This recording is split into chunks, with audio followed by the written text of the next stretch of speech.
Namo tassa bhagavato arahato samma sambuddhassa. Namo tassa bhagavato arahato samma sambuddhassa.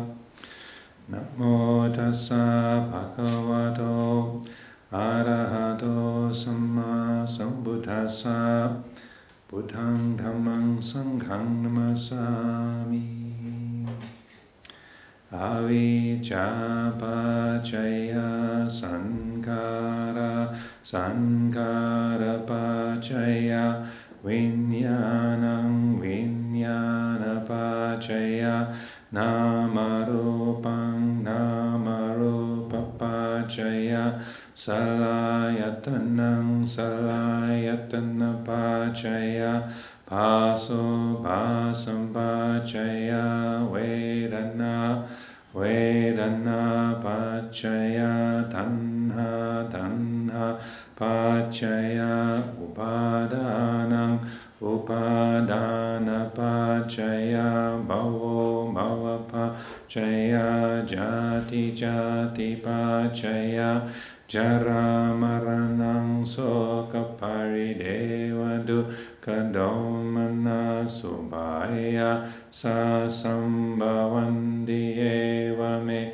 tatsa kevalatsa dukkha kandatsa samudayo hoti avijjayataveva asesa vira Nirodha Sankara Nirodho Sankara Nirodha Vinyana Nirodho Vinyana Nirodha Namarupa Nirodho Namarupa Nirodha Salayatana Nirodho Salayatana Nirodha Pasanirodho Pasanirodha Vedana Nirodho Vedana Nirodha Tanna Nirodho Tanna Nirodha Upadana Nirodho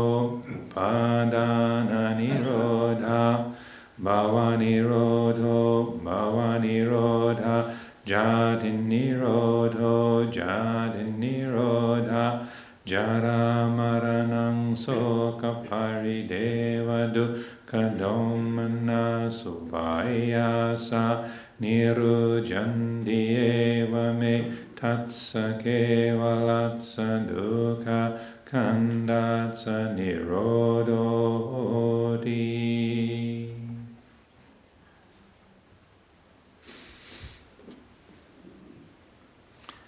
The theme for the Dhamma Talk today is Transcendent Dependent Origination, which is probably sounds a bit daunting to most people, but essentially this is aims to be a very practical teaching, and it refers to a particular sutta or a particular approach that the Buddha makes in one or two of his teachings. So the terms dependent origination might be quite familiar to many people here, old-time Buddhist practitioners. Other people it might be completely of a new and novel term. But it's a process that's described. The chanting I just did, the second part. This is like a 12-stage process that is described in various parts of the teachings, where the Buddha laid out essentially the relationship between ignorance, avijja, not seeing clearly, how that gives rise to craving, tanha, and how craving, a self-centered desire, leads to suffering and difficulty. And so that the relationship of these three is what the dependent origination is describing. And so that in essence, if you're familiar with the Four Noble Truths and the Buddha's description of the Four Truths, the first truth is the existence of dissatisfaction, dukkha, the feeling of discontent, dis-ease, sense of things not being in order, things being out of balance, discontent or dis-ease of the heart. And then the second noble truth is that experience of dis-ease, disorder, discontent has a cause. It has a root. The root that is described in that teaching is craving, tanha, of various different kinds. The third truth is the good news that it is soluble, this particular kind of spiritual ailment of dukkha. It can come to an end, dukkha nirodha, the truth of the ending of dukkha. And then the fourth truth is the means, the means whereby that ending of dukkha is brought about. So it's cast in the form of a medical diagnosis in the sort of traditional Ayurvedic form, as people have described it. So you have the symptom, the cause, the prognosis, and the treatment. Is the basic sort of fourfold method that the Buddha used as a kind of medical model. Some people say that the medical model came after the Buddha. Some people say it came before, but those are the things that people write PhDs about. So leave that aside for the moment. But suffice to say, that's what this model is describing. So the dependent origination, the first part of it is in a way that 12-stage process is describing how dukkha comes into being, how that feeling of dissatisfaction comes into being. And so in a way it's the fine anatomy of how you get from truth number 2 to truth number 1, how it's caused. And then the second part, the Nirodha section, is how you get from through truth number 4 to the finality of truth number 3.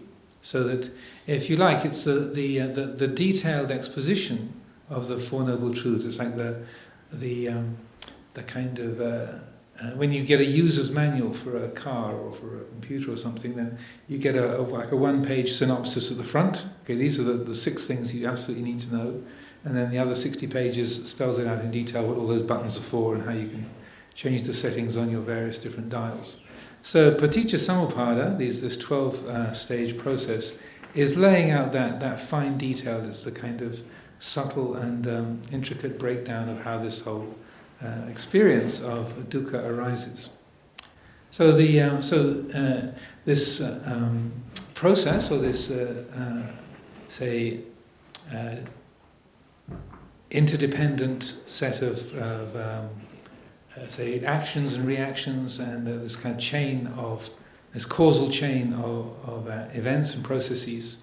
The Buddha described it in various different ways, and it's kind of, you come across different parts of it in different teachings. But often it's represented and it's talked about as the wheel of becoming, the bhava chakra. Bhava means becoming, chakra is a wheel. The bhava chakra, the wheel of becoming, or the wheel of birth and death. And it's described very often and depicted. Many of you will have seen this in different Buddhist monasteries or temples and different textbooks and different paintings. You see a kind of a demonic figure, Mahakala, or King Yama, holding up this round shape. It's depicted as a wheel, and the wheel has got these different images around the edge, and they represent these 12 links of dependent origination. And it's a wheel, or the wheel is used as a symbol, because what's pointed out in the teachings is that if we are ignorant, if we don't see things clearly, then just sort of give you the simple version. If we don't see things clearly, then that sets the mind up to view experience in terms of me, the subject, and then the world as the object. Me in here, the world out there. And the more there is ignorance, and in the Buddhist sense, ignorance doesn't mean not having information. It means not seeing clearly, not seeing things in accordance with reality. So it's not, ignorance in the Buddhist terminology is not an absence of information. You can have a lot of information and still be very ignorant. It's to do with not being awake, not being wise, or not being attuned to reality. So the causal process then is described as a wheel, because the mind sets up a subject-object duality, me in here, the world out there. And then the more ignorance there is, the more we believe what our thoughts say, the more we believe, oh, that's beautiful, that's ugly, that's I'm right, you're wrong, this is true, that's false. The mind creates a judgment about what we see, hear, smell, taste, touch, and think, and it makes it real. The more ignorance there is, the more real it seems, the more solid and dependable. I say, that carpet is blue. It's blue. If you're totally colorblind, the word blue has no meaning. If you're blind, the word blue, if you've been blind from birth, the word blue has no meaning. But I can say, yeah, it's a blue carpet. But that's assuming that sound, blue, is meaningful to all beings that hear it. So this is pointing to is the more that there is ignorance, the more we will completely and fully believe perceptions of the mind and the judgments of our thoughts, our opinions, our loves, hates, our fears, our hopes, and so forth. So then, that's what conditions or feeds the habits of craving. So tanha, or a craving, is where the mind has got lost, or begins to get lost in its likes and dislikes. And so that then it attaches to, I'm feeling hungry, I've got to have some food, or I'm feeling uncomfortable, I've got to move. I'm listening to this Dhamma talk, I've got to make sure it's recorded.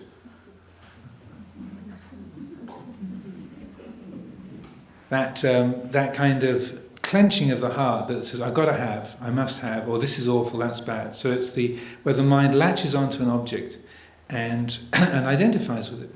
So then the mind having grasped, having taken hold of a hope or a fear or a desire, an aversion, then it gets lost in it. So that in a way the middle section of that 12-step process, from craving through to birth, is where the mind absorbs more and more deeply into an object, a desire, a fear, an aversion, an opinion.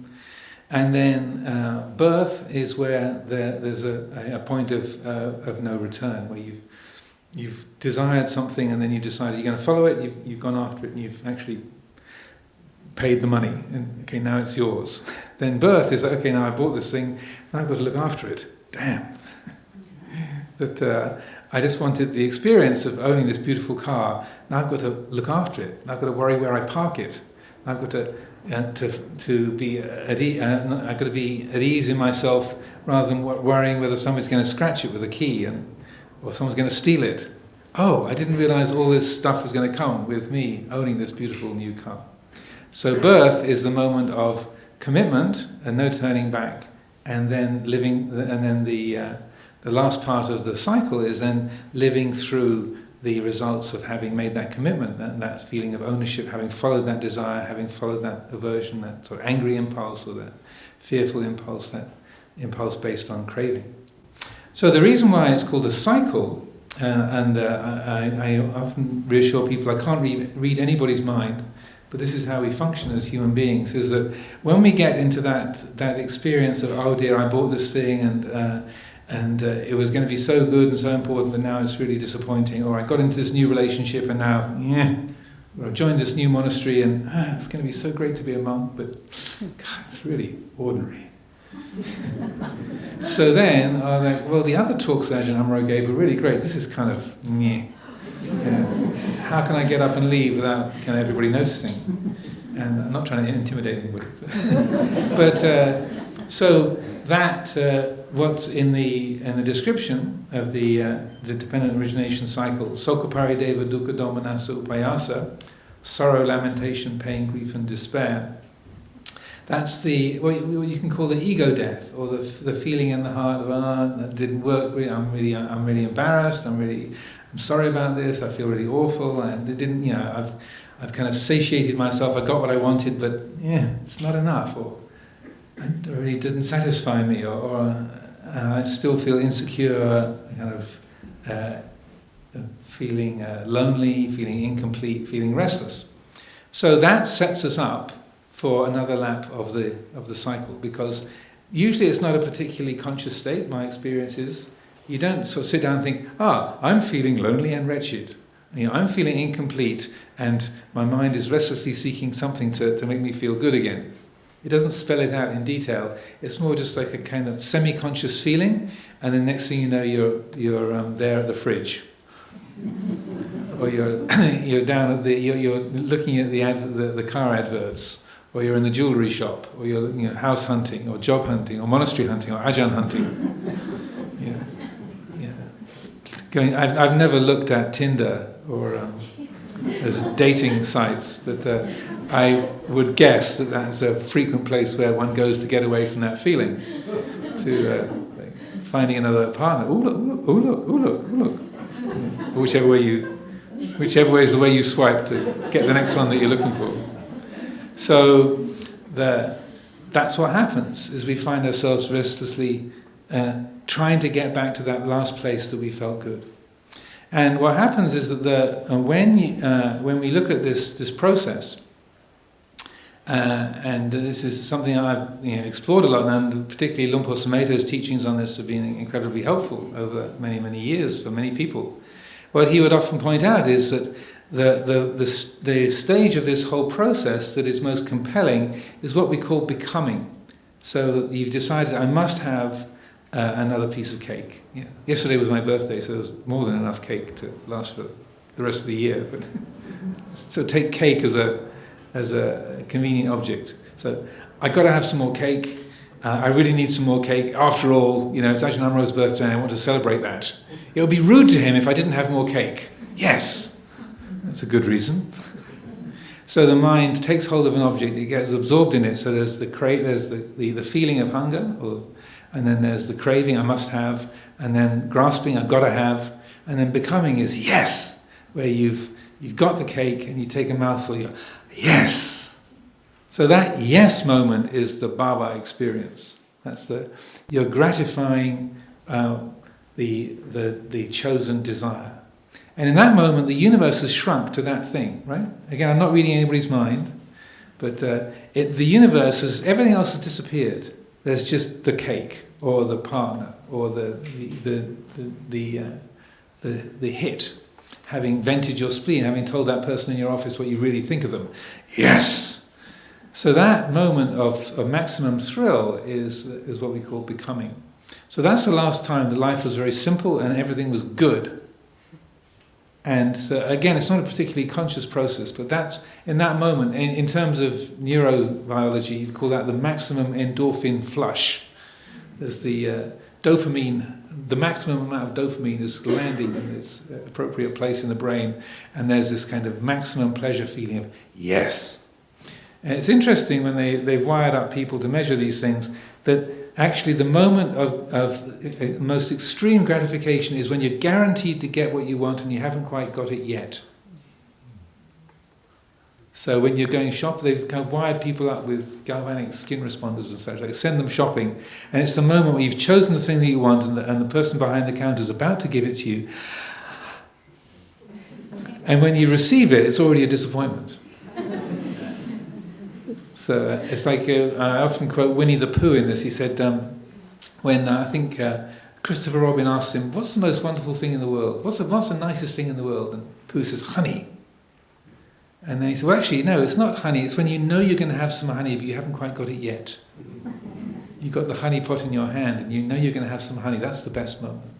So A.A. Milne had an insight into Bhawa, I suspect. So what happens, why it's a cycle, is we're feeling lonely, incomplete, kind of agitated. We want something, we don't even know what we want. And then there we are, flipping through websites, looking into the fridge, going out for a drive, for something. And we go to the place where we last felt good. It's not a rational process, but we go to say, gratify that feeling in the same place where we felt gratification last time. So it's called, in a way, it's a cycle of addiction. We keep going to the places that gratified us last time. We keep going back there, and back there, and back there. And so it's a cycle of compulsive behaviors. So the Buddha spoke about how to break this cycle in many, many different ways. And one of the most helpful teachings is this, what is called transcendent dependent origination. So there's a very interesting little passage in the Anguttara Nikaya, in the numerical discourses, where it's in the... I looked this up just to prepare for this talk, so don't be impressed. But it's Sutta number 63 in the Book of the Sixes. And in that, the Buddha says, dukkha ripens in two different ways. The experience of suffering ripens in two different ways, either as confusion, like more dukkha, or it ripens in search.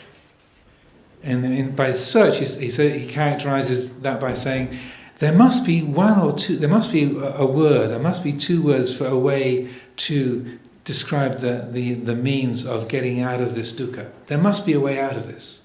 There has to be an alternative to this. So that is a key insight. And to recognize, dukkha ripens in two ways. One is more dukkha, or the other is there's got to be an alternative. Like if we're addicted to shopping, or addicted to cigarettes, or sugar, or alcohol, or affirmation, or book publishing, or something, whatever it might be, that our addiction of choice, or getting approval from your peers in the hospital or the university or your family or wherever. Even having to impress people with how good your parking is. I've known people who are obsessed with it. They kind of park their car and have to it's not quite straight. What will they think? And they have to go out and park again, so they're absolutely parallel to the pavement, with exactly the right distance between the car in front and the car behind. Yes, they will be so impressed with how good a parker I am. So whatever our particular obsession might be, then to free the heart from that kind of obsession, then either we see that there's got to be an alternative, or we just carry on repeating the same problems, the same obsessions over and over again. And in that image, what's called the Bhavachakra, you have Mahakala, called the god of time. Maha means great, Kala is time. So you have Mahakala. So it's depicted as holding up a wheel, but also it's not just a wheel, it's also a mirror. So part of the symbolism of that image is it's a mirror in which you're looking at yourself. You're looking at what you are and the patterns that make up us as human beings. So, in a sense, it's stepping back and looking and recognizing, that's me in the mirror. That's me with greed, hatred, and delusion at the center, and the 12 links of dependent origination, around the outside, and the 6 realms of existence. The human realm, the heaven realm, the animal realm, the ghost realm, the asura realm, the jealous gods, and the animals and the hell realms. That's a mirror. I'm looking at my mind. So that same gesture of there's got to be a way out of this is like stepping back and recognizing that's me, that's my life in that mirror. Well, that's shocking. But in seeing that, that's me, that's my image, that's how I'm configured, then in that moment, that's where the arising of faith. There's a faith that there's got to be an alternative, like if you're addicted to approval or alcohol or tobacco or whatever, that something in the heart knows, I really don't have to be this way. Other people are not addicted to the same things. Other people don't depend on this. There are enlightened beings who are not obsessed with the same things that I am. There's got to be a way to free this heart. So that's faith, what we would call saddha, a sense of intuitive wisdom, that confidence that there has to be an alternative. So in the teaching on dependent origination, which is called the Transcendent teaching, again, don't be impressed because I looked this up, but this is in the Samyutta Nikaya, the Connected Discourses. It's the Connected Discourses about causality, so it's the 12th section, and Sutta number 23. So this is often called the Sutta on proximate cause or immediate cause. And the Buddha goes through the list of the factors of dependent origination. So we have avijja, ignorance, the first, and then sankhara, volitional formations, as a second, and consciousness, vijnana, conditioning, body and mind, materiality, mentality, namarupa. Namarupa conditioning the 6 senses conditioning sense contact, seeing, hearing, smelling, tasting, touching.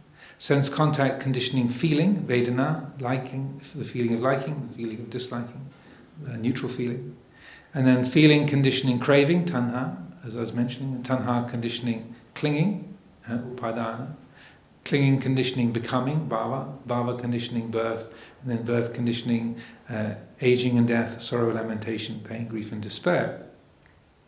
But then, when you get to the, in that particular expression, in the Sutta on Proximate Cause, then the Buddha says, that rather than the experience of dukkha then giving rise to more dukkha, it gives rise to faith.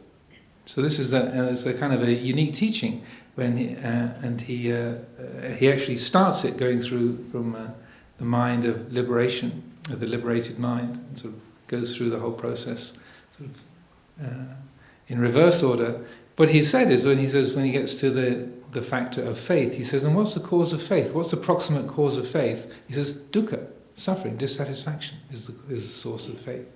Because that faith is that there's got to be a way out of this. I can feel the sense of addiction, of compulsion, of habituation. There has to be an alternative. So when the heart sees that alternative, then there's a quality of gladness, or what's called pamoja in Pali. Pamoja, it's like, because in a sense the heart intuits that and says, yeah, there has to be a way. You don't know what the way is, you haven't accomplished it, but the heart knows there is a way out. So that's called pamoja, and then pamoja leads to piti or rapture, which is a kind of a more comprehensive kind of enthusiasm or gladness or sort of delight. And then that piti, that quality of rapture or joy, that kind of joyfulness, like, yeah, there's definitely an alternative. I can see people around me who've also broken free of these habits now. That is definitely a possibility for me. So then piti, that rapture, then conditions sukha or contentment, an ease of a relaxation of body, of mind, an ease or a contentment of being. And that quality of sukha, of contentment, happiness, then that is the condition for the arising of concentration. Because if you're content, you're at ease. Like if you're really happy being at Amaravati, you're really enjoying listening to this Dhamma talk, you're not thinking about what you got to, where else you could be. Like, oh, this is a real waste of a Sunday afternoon. Now, I could be somewhere else, watching the football, or doing something else. So, but if you're content, if you're happy where you are, the mind is not restless, thinking about other places where it could be or should be. It's fully open to being where it is. So when when the body and the mind are relaxed and content, then that's a direct cause for samadhi. When the mind is concentrated, is focused on the present, then it naturally is more able to observe how nature works, how the mind works, how experience works, and so it is the proximate cause, it's the immediate cause for insight, or we'd say knowledge and vision of the way things are, yatha bhutan jnana dasanam. When that insight, that sort of true, clear seeing arises, the mind is awake to the present, awake to the way that experience works, then there's a letting go. There's a sense of coolness in the heart, a dispassion, a detachment, a nibbida, a kind of cooling of the heart, and a dispassion, and then that leads to liberation, to vimutti, to freedom, and which then leads on to the ending of the outflows, the asavakaya, or the complete liberation of the heart, complete experience of complete enlightenment. So this is a very very different say route than going around and around the cycle of addiction, but it all hinges on the skillful use of suffering. And so also in the forest tradition, this is often called the suffering which leads to the end of suffering. That it's like putting your dukkha to work.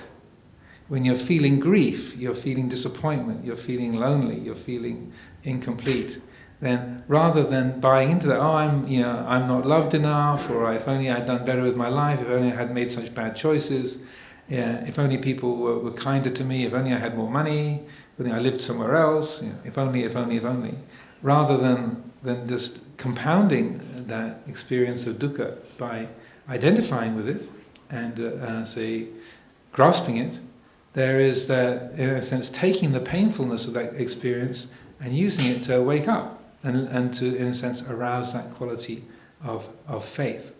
So there's that skillful use of dukkha, in a way, is the main theme, and I think the most useful thing to consider for this afternoon's the area of reflection.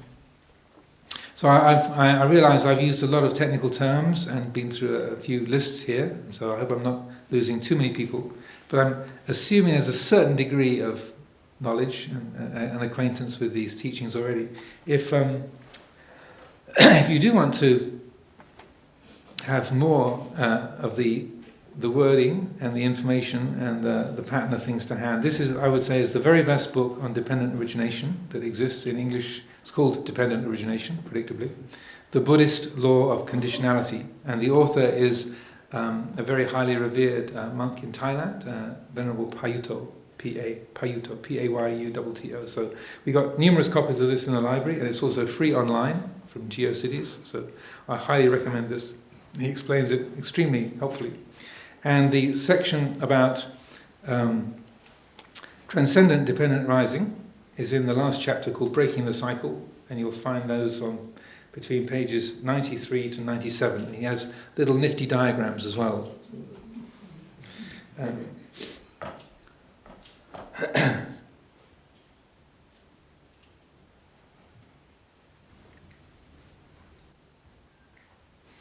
Now this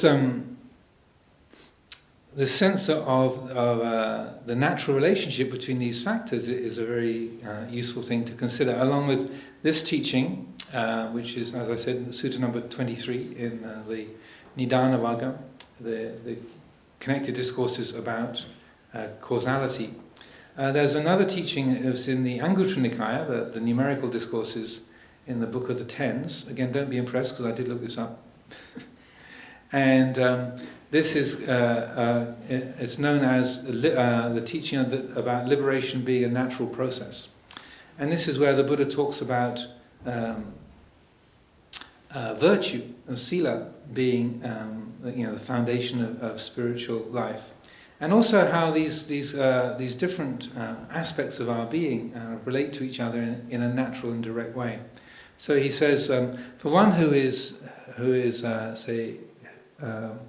respectful of the precepts, one who lives according to the moral precepts, there's no need for them to think, may I experience gladness, may I experience pamoja, because it's natural. If one keeps the precepts and lives in a moral way, the heart is free from remorse, avipatisara, the heart is free from remorse, free from regret, and gladness naturally arises. He said, for one whose heart is glad, there is no need for them to think, may joy arise in me, because for one who has experiences gladness, then joy naturally arises. For one who experiences joy, there's no need for them to think, may I experience calmness, or that kind of settling of body and mind, the what's called passaddhi, or that sense of tranquility. Because when the heart is joyful, then it's natural for the body and mind to be relaxed, and for there to be that sense of calmness. And then when there's calmness, then naturally contentment arises. And contentment, then concentration arises. For one who's concentrated, there's no need for them to think, may knowledge and vision of the way things are arise, because one whose heart is focused, is concentrated, then it's natural for insight into the way things are to arise. For one who sees the way things are, then there's the need for them to think, may dispassion and detachment arise, because it's natural for one who sees the way things are, for the heart to be dispassionate and detached. And for one whose heart is dispassionate and detached, there's no need for them to think, may I experience liberation, because it's natural for one who's experiencing detachment and dispassion for liberation to arise, and so on.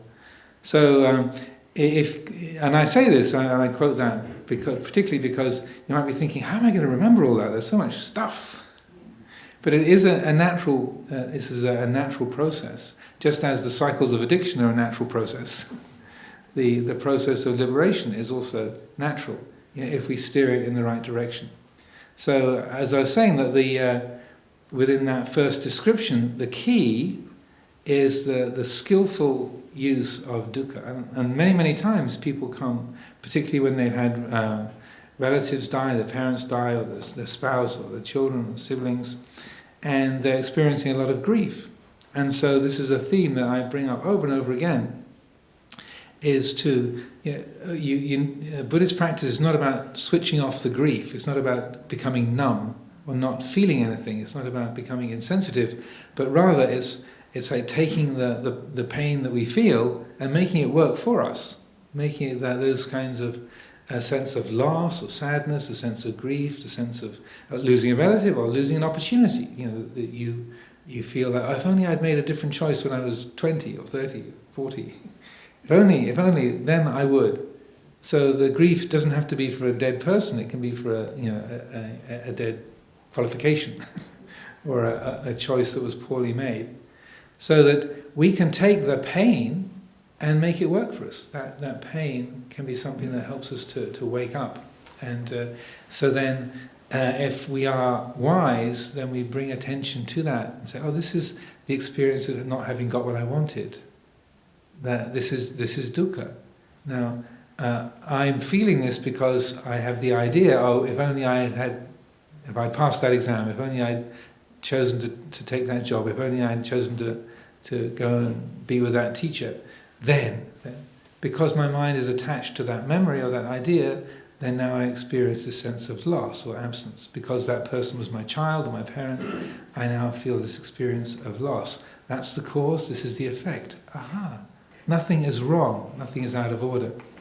Because that dukkha, the dukkha which is the dukkha that's spoken about in the Four Noble Truths, that dukkha is not dukkha of having a headache or a broken leg. That dukkha is that it shouldn't be this way. The world is out of order. Something's gone wrong. This is unfair, and so that's the dukkha that can be solved by wisdom. The dukkha of a pain in your leg or a headache, can't be solved by spiritual training. The Buddha himself had chronic back pain. If you look at the Mahaparinibbana Sutta, the discourse about the Buddha's last days, and he says, I'm 80 years old, I've lived for 80 years, my body is like an old cart held together with strings and straps, and the only way I can experience comfort is to completely absorb my mind into emptiness. So if the Buddha was paying attention to the sense world in the ordinary way, he was in constant pain. And he was a Buddha. So he was in constant pain, but he knew how not to make a problem out of it. So those of you who are thinking, I came to Buddhism to never feel pain again, try a different place. Because that's not what I would say that the Buddha Dhamma is teaching. It's not about of never having any discomfort, but it's a matter of establishing the skillful attitude towards it. So if we change the way that dukkha, that kind of painful feeling is regarded, then it really can work for us and then become a cause for these qualities of mental and physical ease, the ability of the mind to focus, to concentrate, and then the arising of wisdom. Now, that in reflecting on these dependent origination teachings, and in that cycle, there's that dukkha at the end of sort of stage 12. That is one exit point from the cycle, but the cycle can be broken or can be escaped from at other stages as well.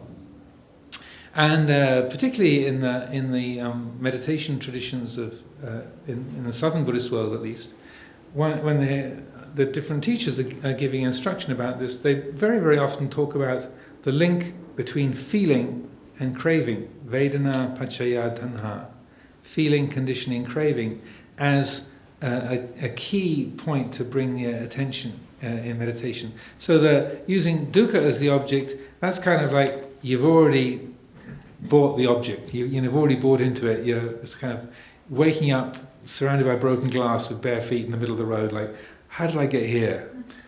I don't know, but I'm going to have to walk carefully to get out of this. You're already in the middle of the mess.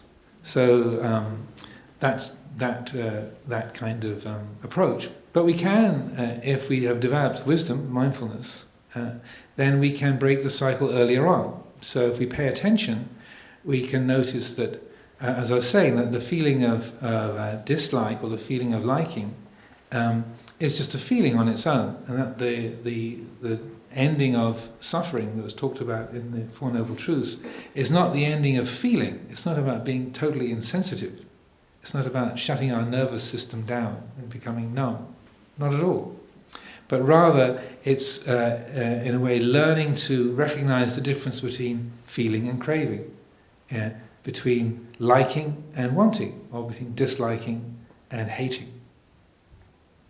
So a story that Luang Por Sumedho would often tell when he was a young monk at Wat Pah Pong, Ajahn Chah's monastery. He first went there in 1967, and he was the only foreign monk in the whole province. There was some American Air Force and military people at the big air base in Ubon. But Ubon province is the province of Thailand closest to Laos and Cambodia, so it's quite a remote, very, very poor region of the country. So having a white monk there was a bit like having a white alligator. It's this kind of strange thing that you would go and look at. Ooh, have you heard? There's a white monk. And so sometimes people would come to visit Wat Pah Pong, Ajahn Chah's monastery, just in the hope of seeing the white monk. This kind of thing that was talked to, a strange thing, and he's huge. He's more than 6 feet tall. He's this huge white monk, like a giant white alligator. This kind of object of curiosity. So Ajahn Chah was quite protective of him, and didn't sort of wheel him out as an object for people to kind of examine and ooh and ah over. But if he thought it was useful, sometimes he would invite the young Bhikkhu Sumedho to come and to meet people, or people could come and talk to him and ask him questions. Because it was also a cause of incredible faith. Ubon, it's the kind of, if you really blew it in law school and you came bottom of the class, you'd still be able to get a job in Ubon. If you were last in your batch at medical school and you just scraped a pass, Ubon is where you'd end up. If there's any Ubon people, I'm not maligning it. It's my province too. So I think Ubon is this way. It's the kind of bottom of the heap, like the Bihar of Thailand. It's the bottom of the heap. And so having this American with a master's degree, leaving his comfortable life in the West and coming to live in Ubon, people are amazing. And then Ajahn Chah's monastery was known as being so tough, they used to say that 3 months at Wat Pah Pong was like 10 years in any other monastery. Because Ajahn Chah ran a very, very, very tight ship. It was a very austere living situation. So it was a great cause for faith in people that this large American would come and train with Luang Por Chah. So one day there's a nursing college in Ubon, and every year the teachers at the nursing college would bring the student nurses out to meet Luang Por Chah, to pay respects and to receive teachings. And so on one of these occasions, then he invited the young Sumedho Bhikkhu to come and sit with him. And so the way it is, just like these good monks sitting here, sit politely. The Ajahn makes all the noise and is the centre of attention, and then the junior monastics sort of sit there politely and keep quiet. They don't kind of chime in and say, "Well, actually, Ajahn, I've got something to say here." They might do. If you're well behaved, they don't. So anyway, so he's just sitting there, and but he's surrounded by 60 or 70 teenage nurses and nursing students in their smart uniforms, and their teachers all gathered around, sitting politely with their hands in Anjali.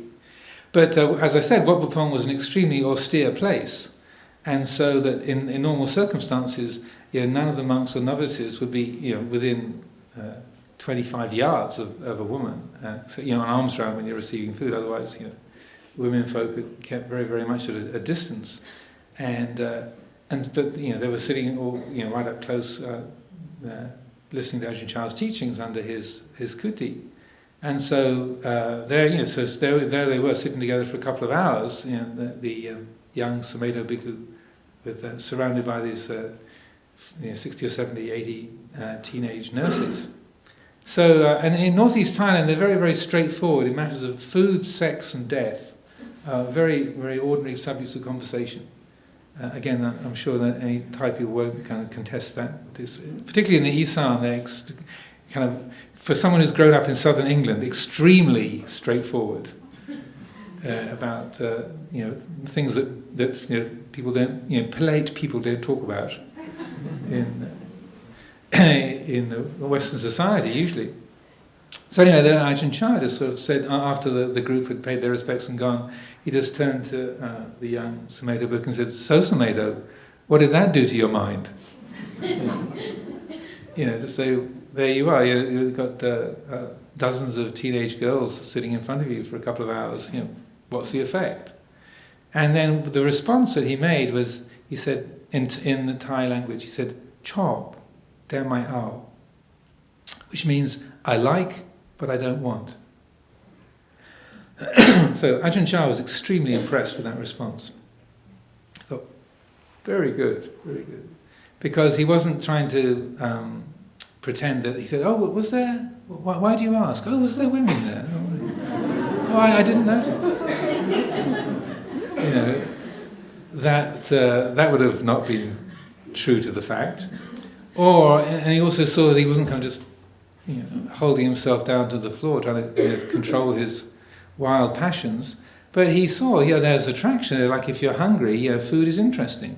If you're a 33-year-old male and you're heterosexual, and so then having several dozen young women close by when you've been no closer than about 25 or 50 yards, all day, every day, for months and months, years, it's going to have an effect. It's just chemistry. That's just the way hormones and the sense world works. So he acknowledged, there's an effect, but I'm not interested in following it. So apparently, for the next 2 or 3 weeks, every Dhamma talk that Ajahn Chah gave was sort of around that chop, then my ao theme. I like, but I don't want. So this is talking about this bridge that we can cross or not cross between feeling and craving. So it can be similarly, I dislike, but I don't have to hate. Like you can have a headache, you can have a difficult partner, a difficult family member. You can not like them, but you don't have to hate them. You can have a pain, like a headache for 3 days. You can not like it, but you don't have to hate it. So this is really important because oftentimes we consider that loving kindness, metta, means trying to like everything. But having a 3-day headache is not likable. If you've got a really inconvenient illness, you have to inject yourself with insulin every day or several times a day. It's really inconvenient. If you have a family member that you've got to look after or is very close to you but is really hard work, you might find it very difficult. You might not find it a likable situation, but you don't have to hate it. And so that loving kindness is not trying to make ourselves like things, but being open to the way things are. So when we can be mindful of this bridge between feeling and craving, and we can recognize there's liking, but I don't have to want it. There's disliking, I don't have to hate it. There's a spaciousness there. There's a kind of ease within the heart. And so that we're not suppressing those feelings, we're not, because oftentimes, a Buddhist, a Buddhist practitioner, someone is, one's labeling oneself a Buddhist, or you sort of dress like this, you're telling the world you're a Buddhist, and then you say, oh, that's really delicious, or how beautiful, what a beautiful day. You say, you're a Buddhist, you're not supposed to like things. I'm sure a few of you had that kind of reaction at work, you say that you're fed up with a particular boss. You say, well, you can't be fed up, you're a Buddhist. So I say that's a wrong understanding of what Buddhism is. We still are feeling like the Buddha has still had feelings of liking and disliking, comfort and discomfort. But the attitude towards it is the thing that makes a difference. So when we are able to, bring the attention to that realm of feeling and inhabit that, then we still feel the world completely, liking, disliking, neutral feeling. But the heart is not inhibited or limited by that. And there's another helpful little collection of teachings. This is a kind of major Pali excursion today. So there's another teaching of a kind of successive qualities, where the Buddha talks about the skillful relationship between attention, perception, feeling, and liberation. And this is again in the Book of the Tens in the Anguttara Nikaya. This is sutta number 58. Again, don't be impressed because I looked it up. It starts off by saying, talking about the nature of all things. And when the Buddha is saying, if people ask you about the nature of things, this is how to talk about the world of things. So all things are rooted in interest, chandamula. So that all things are rooted in interest. They are born of attention. So if you're interested, you make something, you give it life or solidity by being interested and then paying attention. You give attention to it, you make it something solid, you give it meaning, you give it value by attention. So rooted in interest, born of attention, arising from contact, so that then you put your attention onto it, you absorb into that seeing or hearing or tasting, feeling, thinking, remembering. So rooted in interest are all things, born of attention are all things, arising from contact are all things, converging on feeling. So when there is contact, seeing, hearing, smelling, tasting, touching, thinking, then that gives rise to a feeling of liking, feeling of disliking, or neutral feeling. So that then we create the world by turning our attention to a particular object and saying, cushion, carpet, microphone, Amaravati. And it's a very quick process, but then there's a feeling that arises from that, turning the attention to a sense object and then reifying it, making it solid through giving it our attention and locking into that contact. So it converges on feeling. So at that point, if there's mindfulness, if there's an absence of avijja, if there's vijja, then that feeling, as the Buddha says, that all things then they converge on feeling. Vedana samosarana is the Pali. They converge on feeling. They are headed by concentration, so that if the mind is focused, then it says, oh, this is a feeling. Headed by concentration, dominated by mindfulness, surmounted by wisdom.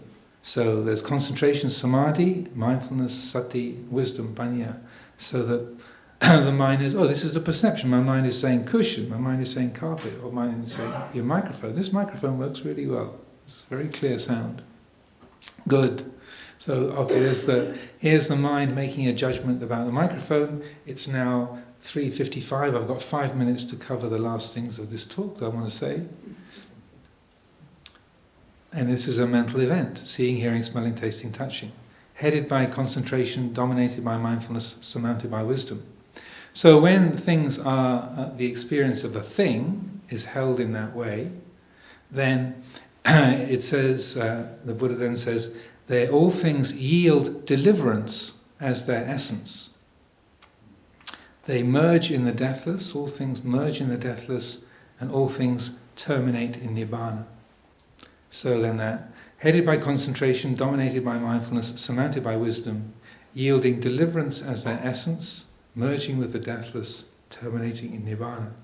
So if every experience is understood in a skillful way, then those feelings will, if they're held within that context of mindfulness, concentration, mindfulness, wisdom, then they yield deliverance. The heart is not limited by the experience of seeing, hearing, smelling, tasting, touching, liking, disliking, and neutral feeling. They merge with the deathless, so that every perception is born, is something that comes into being, it changes, comes to an end. But they merge with the deathless, and you can say that this quality of unbiased awareness, or vijja, is the primary activity of that deathless element, the amata dhamma, or the amara, the deathless aspect of our own mind, our own being.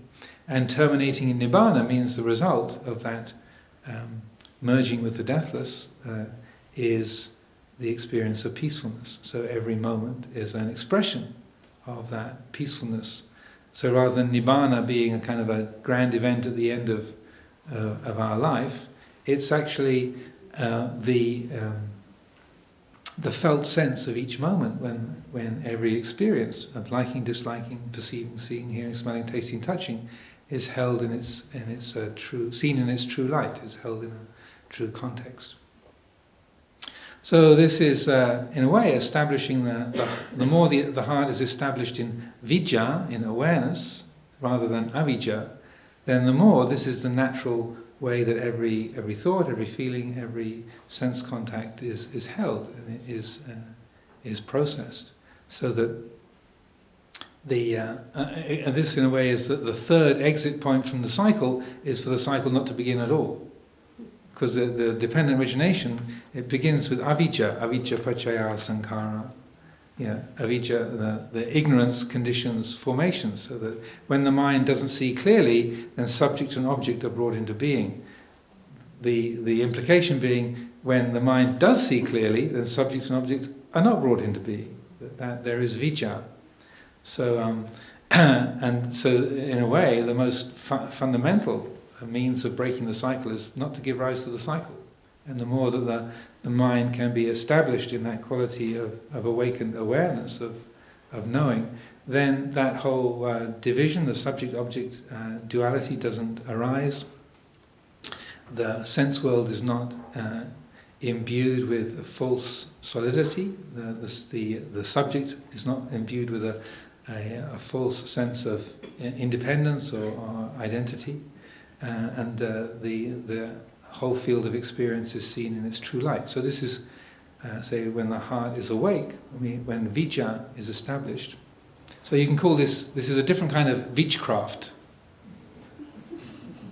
Not witchcraft, but beechcraft is like the vijja is the more that is established, then the more there is this in a sense the heart is attuned to the world, but is transcendent of the world at the same time.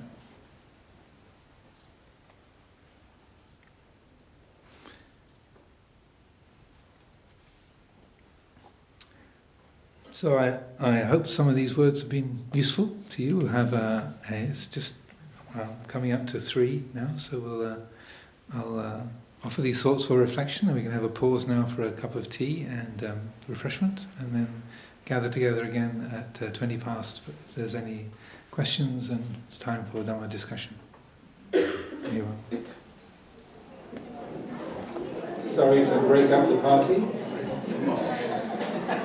Everyone's having so much fun, so I'm enjoying your enjoyment, but this is the time to reconvene for some Dhamma discussion. If there are any questions people have, I would ask people to wait for the microphone so that then everybody can hear the questions that are being asked, and also so the questions can be recorded as well for the future access.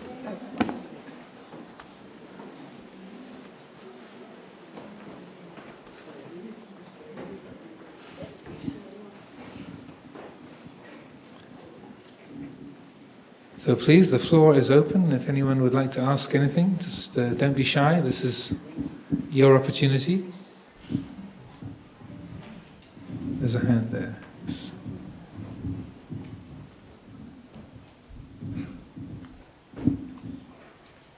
Hi, I've got 2 things. The first one is you mentioned a book about halfway through the talk.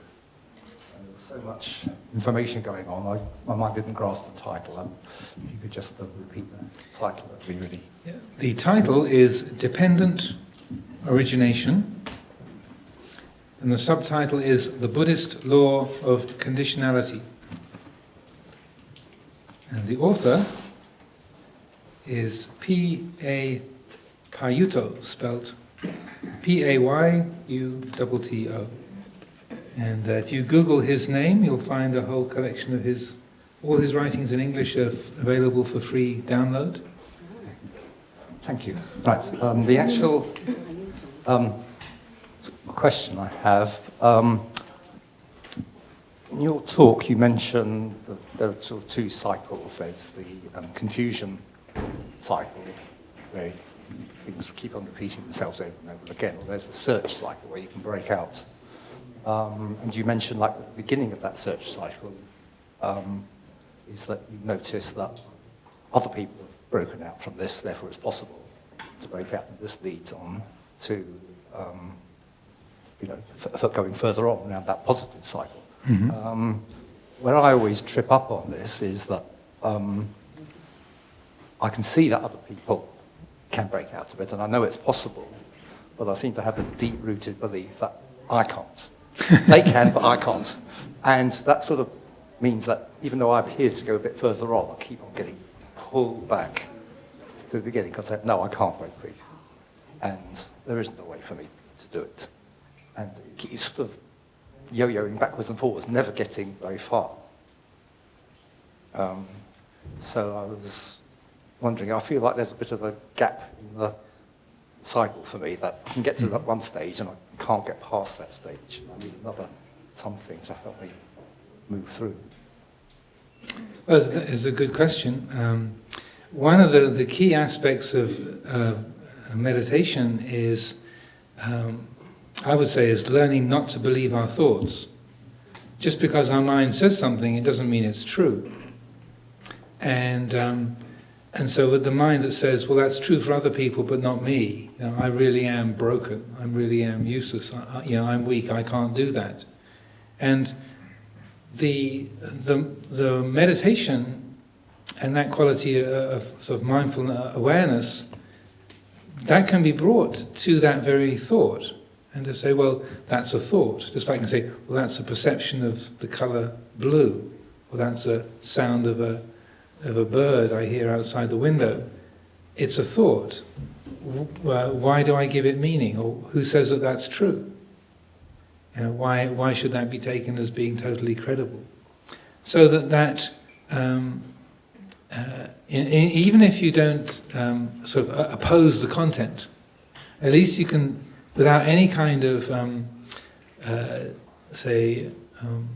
debate, you can say, well, that's a thought. It arises, it passes away. It may be true, it may not be true, but it is just a thought. It's not an absolute reality.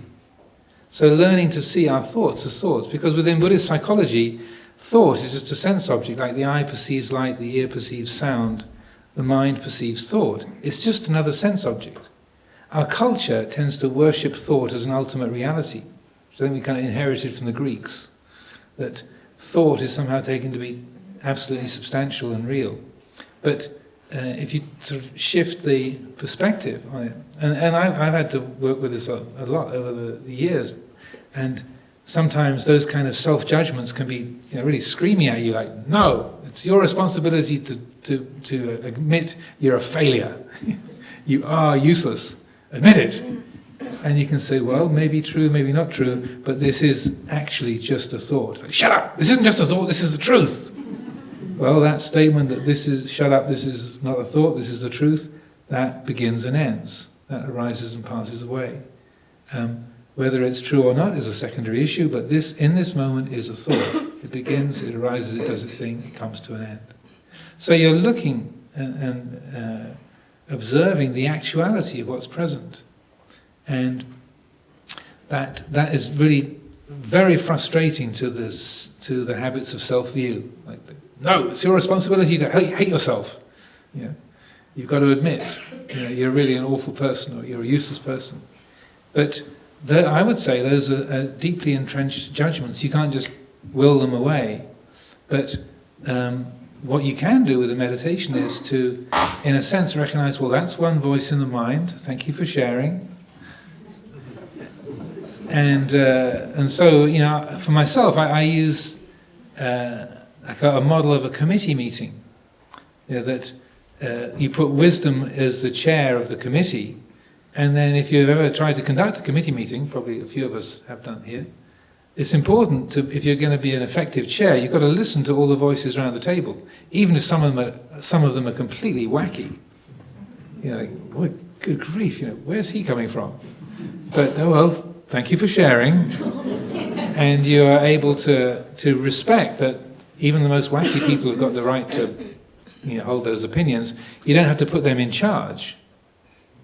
So letting that voice, like saying, you're useless, you're a failure, you're never going to break free of this, you're just kidding yourself. So, well, thank you for sharing. That's a judgment. Yeah, okay, very good. Sadhu. Anybody else? And so then it's kind of a mind game, but it's kind of an effective mind game. And so that it's just a matter of rejigging the way that thoughts are held. And I think just taking a simple phrase like, simply because I think it, it doesn't mean it's true. Get a t-shirt, print that on the front, or write it on your shaving mirror, and just to keep reminding yourself of that. And even if there's a lot of protestation in the mind that says, come on, you can't kid yourself, really, that say, well, thank you for sharing that as well, and just keep reflecting. Just keep bringing that quietly, steadily up, and then that has its effect if you're patient and keep applying that. Because you're not trying to make yourself believe something that isn't true. Rather, you're unveiling something that is true already. But the habits of thinking are judging in a particular way. So, other questions, reflections? Don't be shy. I know this is almost guaranteed to make the mind go quiet. There's the one at the front here.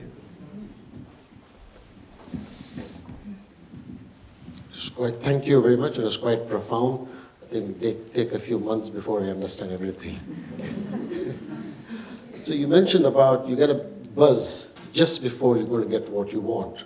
You mentioned some study where you get the maximum buzz is just before you're going to have a chocolate or something. Yes.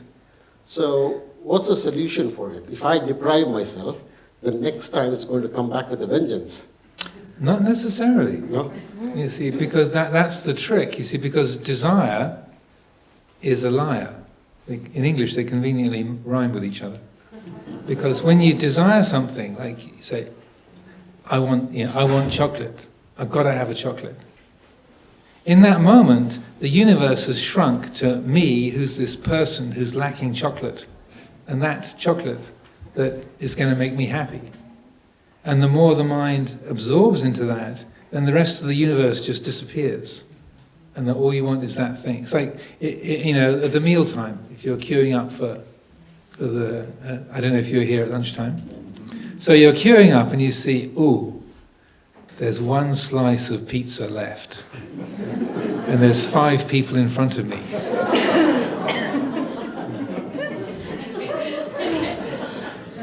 I'm speaking from experience. When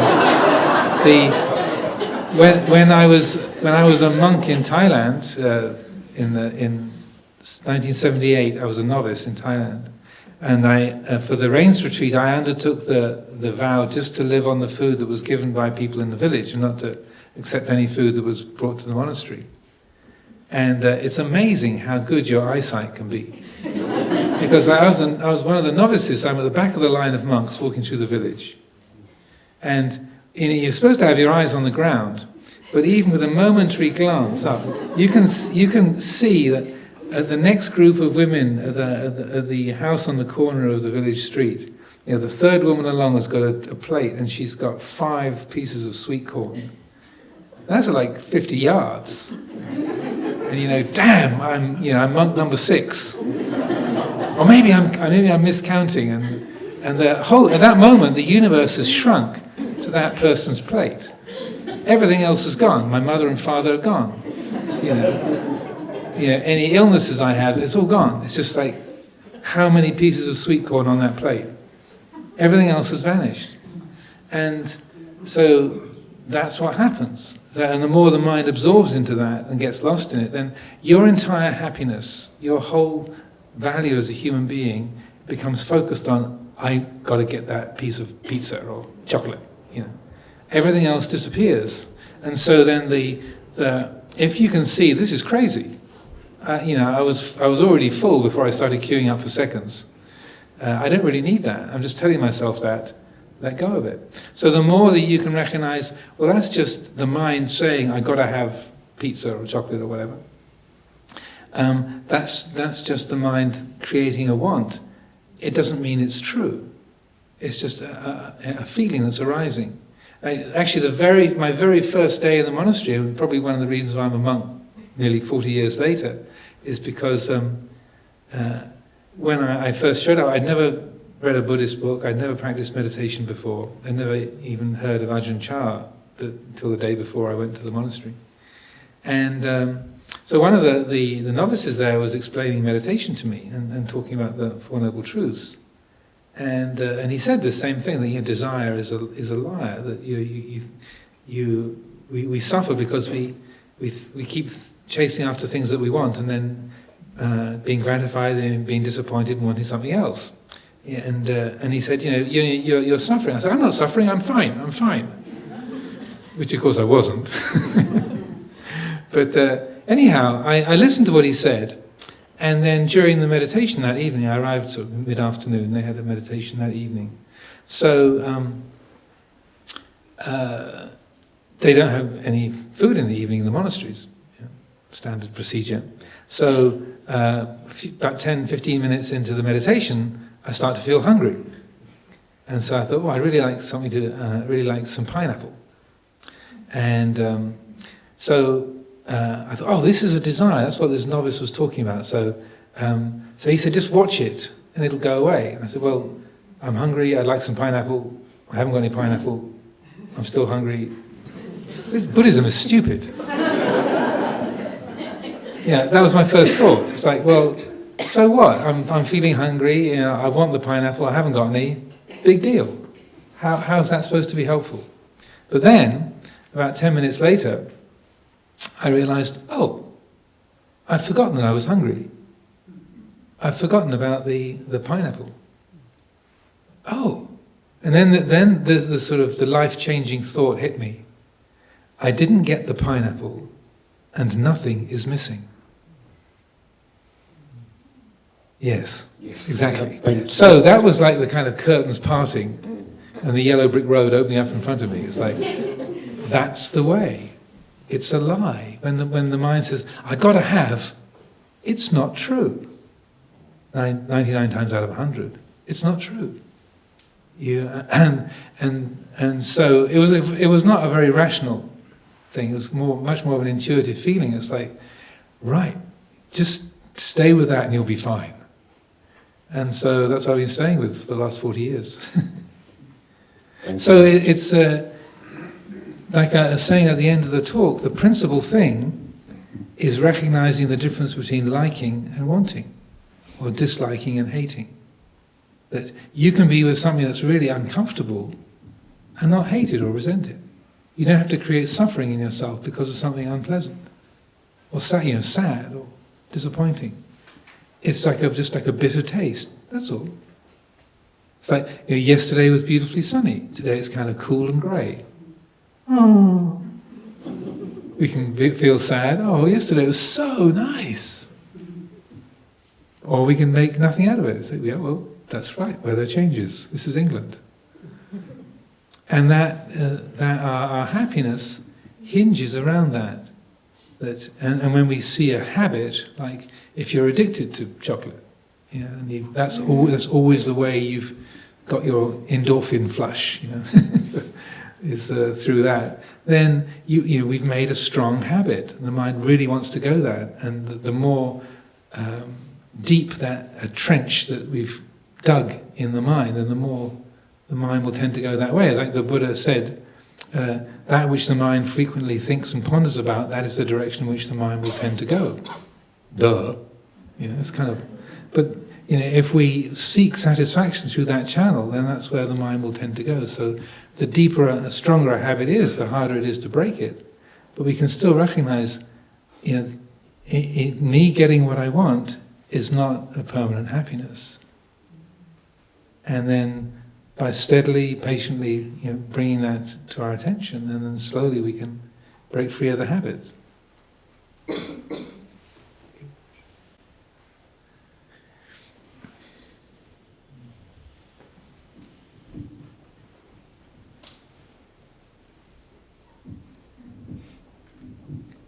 Thank you.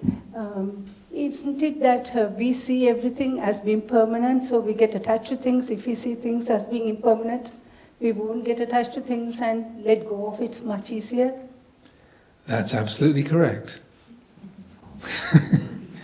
But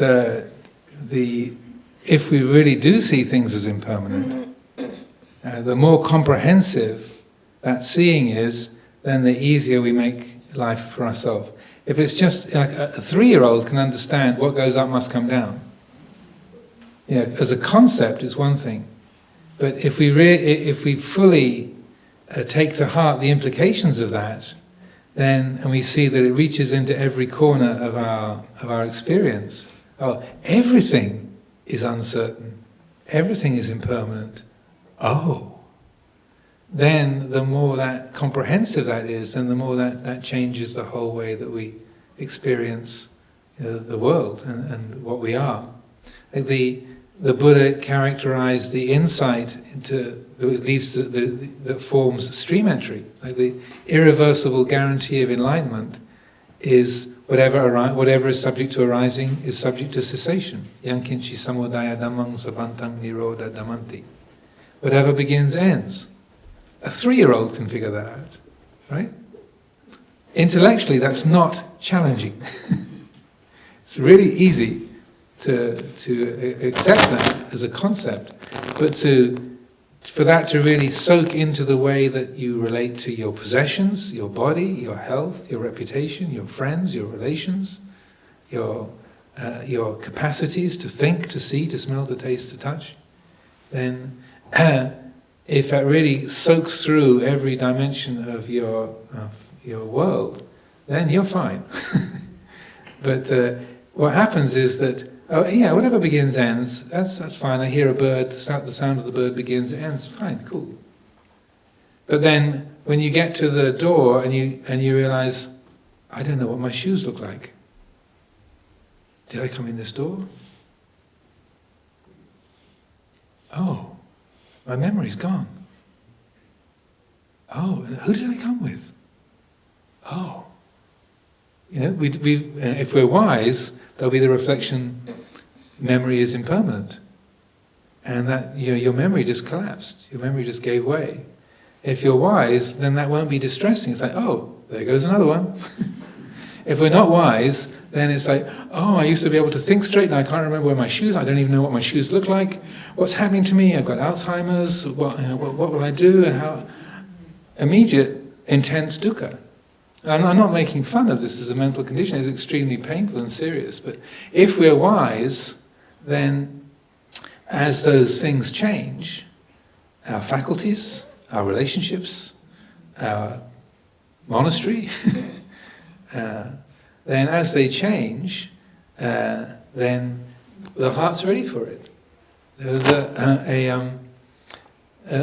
was a very wonderful old Christian monk, well, he's kind of Christian Hindu monk called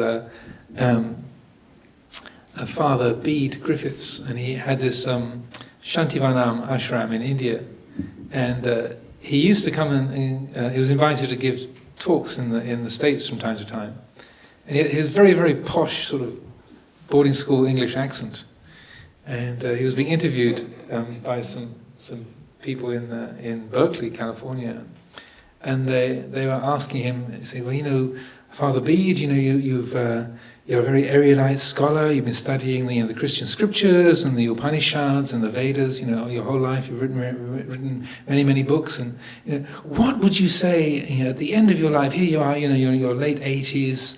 You've been studying so much, and you're so knowledgeable. You're so erudite over this whole field of spiritual knowledge.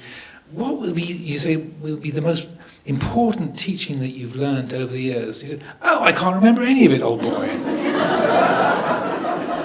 It's all gone. Can't remember a thing. I used to be so clever, but it's gone." And he was completely cheerful about the fact that all these sort of erudite statements and all this kind of range of knowledge he had, it was all whoosh, smoke in the wind. He said, "Yes, well, if I can just remember where I left my sandals, I'm fine." And that was, he had no sense of loss about not being able to quote from the scriptures or put a kind of passage from the Vedas together to quote to somebody, it was no sense of loss. It's like, oh well, there goes another one. And it was a very good example that he didn't, a wise person, contemplative, who's aging skillfully, not trying to pretend that he can still remember or it's all still there. I'm fine. Yeah, and that we are, if we're wise, we set ourselves up to be ready for things to change. They don't always change for the worse; they can change for the better as well. Sometimes, like our friend here asking about self-criticism, sometimes the most difficult thing is to hear that voice that says, "You are a swan. You're not the ugly duckling. You're a swan." No. I've been an ugly duckling for so long. You can't take that away from me now. But that voice says, "No, actually, you're fine. You're a swan." But you're so committed to being a failure and being an ugly duckling that you can't bear that change. So it's not always losses. Sometimes it's blessings. No, there's nothing to repair, nothing to apologize for. There's nothing wrong with you. Eek. For professional self-critics, it's hard to take. So that if we reflect on anicca, then there's a kind of adaptability in the heart, a kind of readiness to be with things and as they are, and not to create a dependency on your as I say, your faculties, your relationships, your self-view, and as I said, just sometimes it's not painful things that are difficult to deal with. Sometimes being loved is really hard, especially if you're English. Receiving people's affection, especially for the Southern English. I was born in Kent, so it's the home county. Forgive me, any home counties English people here. Being loved can be very, very difficult. Like John Cleese said in A Fish Called Wanda,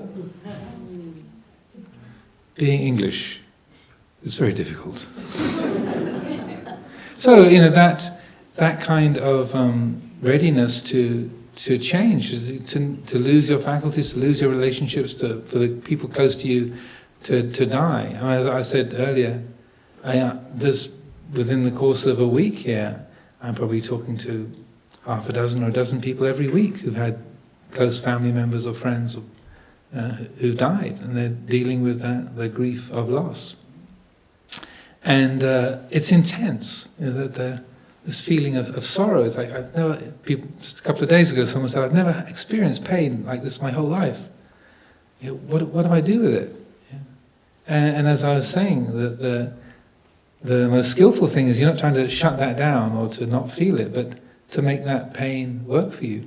To say, one of the best things is to come to the monastery and recognize you're not alone. Because this person, her husband died 100 days ago. This person, his father died 100 days ago. We're all in the same boat. And then when I say things like, every single person in this sala, without exception, is going to die one day. Right? Nobody gets off this boat alive. This is the Titanic. You can rearrange the furniture. You can adjust, you can kind of redraw your eyebrows, or kind of see if you kind of got your shaving tidy on both sides. But basically, we're on the Titanic. Everybody goes down with this ship. And why is something in us surprised when you hear that? It's completely irrational. When I say, everybody in this sala is going to die one day, the first thought is, no. That can't be right. But you can't really get through even half a sentence before you realize, well, yeah, of course, how could it not be that way? Every single one of these bodies is going to stop breathing one day. Right? So, why is something in us surprised? But it is. So, to really take the teaching on anicca, on change and uncertainty to heart, that is the heart that knows immediately, of course. And not just these bodies ceasing to breathe, but the faculties that we thought we had. It might be the case that I get to that door and go, which ones are my sandals? It can be. I mean, just because I'm the one up with the microphone doing all the talking doesn't mean to say that my faculties are any more protected or permanent than anybody else's. Ajahn Chah had a stroke when he was about 64, and after a few months he couldn't. He had for about 8 months he could still speak and he could still move a little bit, but after less than a year, then he was no longer able to move or to speak at all. But during that time when he could still speak, his thinking faculties went really skew-whiff, as they say. And so he would try to say something and then a whole different sentence would come out. He would realize when somebody said, good morning, Lumpur, how are you? And he'd say, white elephant, blue happy. And he realized, that didn't mean anything. White elephant, blue happy? What's that about? He knew he'd said something weird, but it just came out that way. So, and then if he really willed it, he had extraordinarily strong will. So if he really willed it, he could express himself directly. And when he found it quite funny. The people who were with him would get very upset and distressed. Like, Lumpur's mind is collapsing. He thought it was quite funny. And the comment that he made, if those of you who can remember telephone exchanges, where a telephone operator would plug wires into different sockets, so his comment was, the monkeys are playing in the telephone exchange. So this is the mental image that he's trying to connect, call coming in, socket 1 to the recipient in socket 23, and it was going into socket 18 instead. So like the monkeys are kind of pulling the wires out and putting them in the wrong sockets. So he's trying to say, I'm fine, but my mind is weird. My thoughts are weird, but what comes out is white elephant, blue happy. It's like, and he would know that didn't make sense. But eventually, they had to. His attendants had to ask him to stop speaking because it was so. When people would come to visit, they'd be so upset. Even though Lumpur himself was quite fine with it, he's like, "Oh look, there goes another one." He was quite at ease with it, but it was distressing for all the people. But you're the Ajahn, you understand everything. You're always giving us such good advice, and you can. How can it be that you can't think straight, or how can it be that your words don't make sense? So his visitors had a great sense of loss, but he didn't. So that if we're wise, that's how we'll regard our own faculties and around us, the faculties and the world around us. That we stop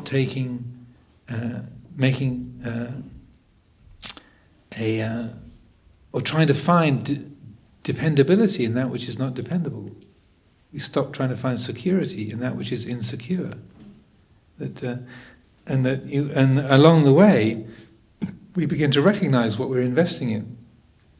Investing in the reputation that we have, people's admiration, or people's availability, or in our own appearance, or our own ability to think, or see, or move. And that if we're wise, we'll recognize, well, this is an impermanent condition. I lived in the States for a long time, and one of the people in the Buddhist group in California who formed a little committee to help support the monastery was a quadriplegic.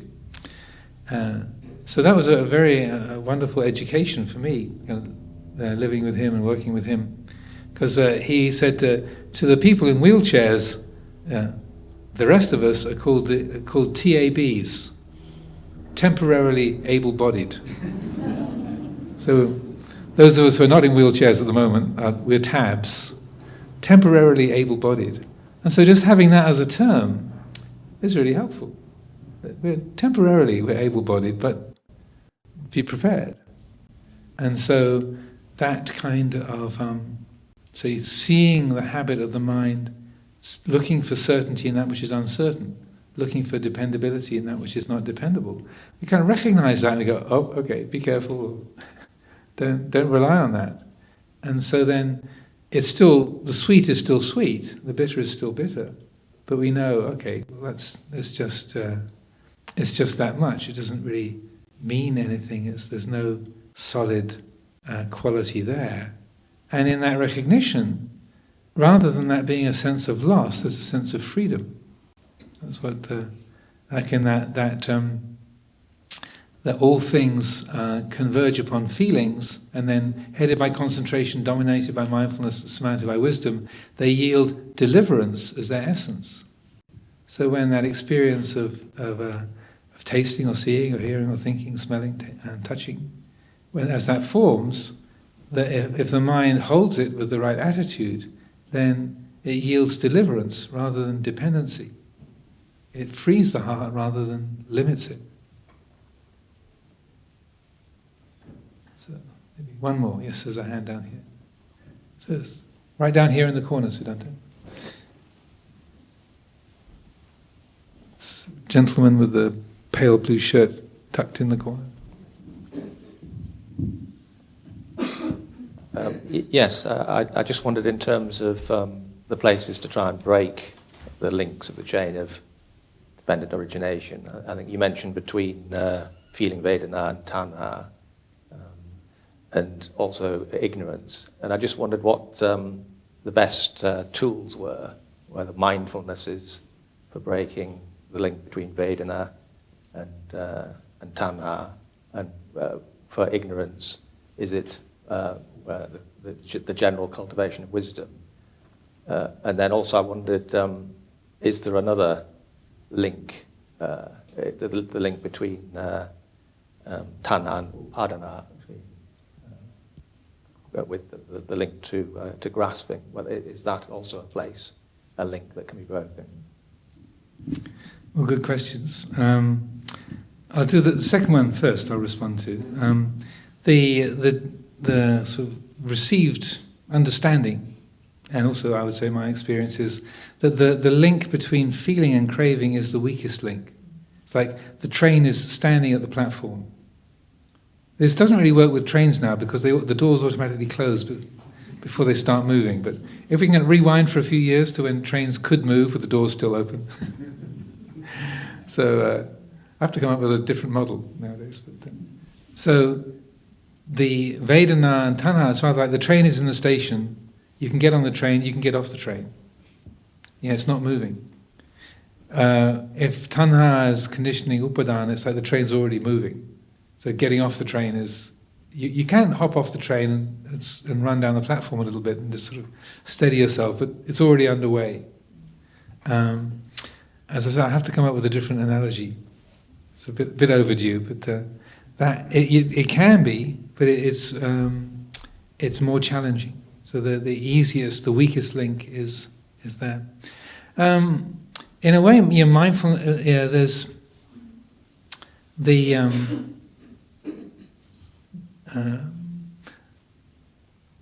I would say at that point, the things that are most helpful are, first of all, right view, samadhi, like recognizing, oh, this is the framework. This is feeling, this is craving. Okay, this is what needs to happen here, is to stick with the feeling and not let the mind drift into craving. So that framework of what's happening is, I would say, is right view gives you that. And then the mindfulness to be paying attention to that, and then the effort to do the letting go, so to be not, say, taking hold of that feeling of this is horrible, I hate it, or this is gorgeous, I've got to have more of it. So those three, I would say, that right view, right mindfulness, and right effort they're the kind of principal tools. At that point, I mean, in a way, that's well. There's all sorts of different ways you can approach it. In terms of the both that and avijja itself, ignorance itself, in a way, the most powerful support is spiritual friendship. And again, there's another. Not to bore you with sequential teachings, but there is a very helpful little teaching because usually when the Buddha is describing dependent origination, it starts off with ignorance, avijja paccaya sankhara, and that almost always that ignorance is the first step. But there's a particular teaching that he gives, which is again in the Book of the Tens, in the Anguttara, the numerical discourses, where he says, that ignorance is not without a support. It's not without nutriment. It has things that cause ignorance, and it's really interesting because what he says is, if you haven't got good spiritual friends, then it's likely that you won't spend time listening to the teachings. If you've got good friends, you will seek out the Dhamma teachings. If you have good spiritual friends, you'll seek out the teachings. If you listen to the Dhamma teachings, then that supports the quality of faith. If there's an increase of the quality of faith, then that is going to increase the quality of mindfulness and clear comprehension, sati and sampajanya. If you have faith, it's going to give rise to sati and sampajanya. So if you have mindfulness and clear comprehension, that's going to incline you to being more restrained, to kind of be more contained in your actions, to be more, modest and living less in a sort of chaotic or impulsive way. You're going to be more restrained.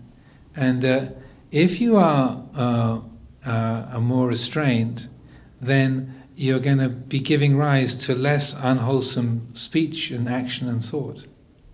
And the less you give rise to unwholesome speech and action and thought, the less that the hindrances are fed and maintained. And if the hindrances are not fed and maintained, then that deprives ignorance of its fuel source. So there's a whole little sequence, but it starts off with spiritual friendship. So, and in the same way, if you haven't got good friends, you won't listen to the teachings. Faith won't arise. You'll be less mindful and have less clear comprehension. You'll be less restrained.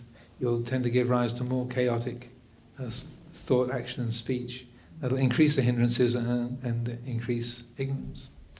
And I would say, in terms of the other one as well, the link between feeling and craving, that also, if you've got like-minded friends, I mean, this is how AA works and the 12-step programs. You have friends. It's the friendship and joining together with like-minded people that help you to break free from those destructive habits, because the presence of the others trying to carry out the same effort, it strengthens you. And so that if it's just me and there's the fridge, it's like, well, that ice cream pot it's untidy. It needs to be straightened up. I hate it when people leave things untidy in the fridge. I need to kind of smooth off the surface a little bit. And if it's just you on your own, I'm just making this up. I don't have ice cream in my fridge. So. But this is what happens. If it's just you on your own, then you can find yourself downing a whole pint of ice cream, just with following an impulse. If you've got your other friends over for the meditation group, you can't sit there on your cushion with a pot of ice cream, and others sitting there meditating. It's not going to happen, because it's just a passing impulse. It doesn't need to be followed. So the strength and the commitment, the resolution of your friends is what helps to sustain you in your effort. So that I think that's in terms of helping us to break free of these cycles. Whether it's the dukkha point or the feeling point or the vijja point, that in a way spiritual friendship is the most powerful support for helping the heart to break free. And that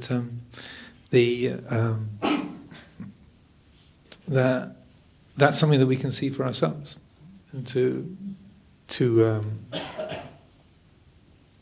also, maybe the last thing to say is that everyone is a bit different, or very different.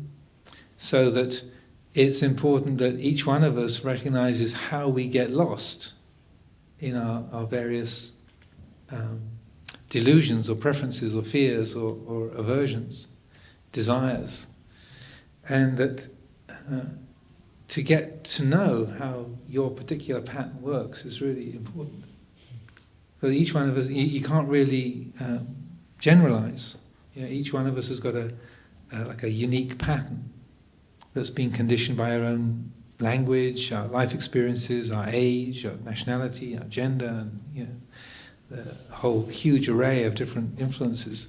So it's important for each person to kind of explore, say, well, okay, that's what it says in the book, or that's what Payutto talks about, but what happens here? You know, chocolate, pizza, alcohol, cigarettes, absolutely no problem. But I really need people to approve and affirm me. Yeah, and, you know, that you can be totally addicted to affirmation, which might seem to be like, well, that's not bad, but it can be as strong an addiction as to alcohol or tobacco or whatever. So we need to get to know how we tick, and then cater the way that we handle it according to that. So I see the clock has gone past 4 already, so let's call it to a close then. Thank you all for your good attention and good questions. Somebody else will be doing the talk next week. There's a 2-week retreat beginning next Friday, so I think I've got one more left during the Vasa, but there'll be somebody else offering the talk next Sunday.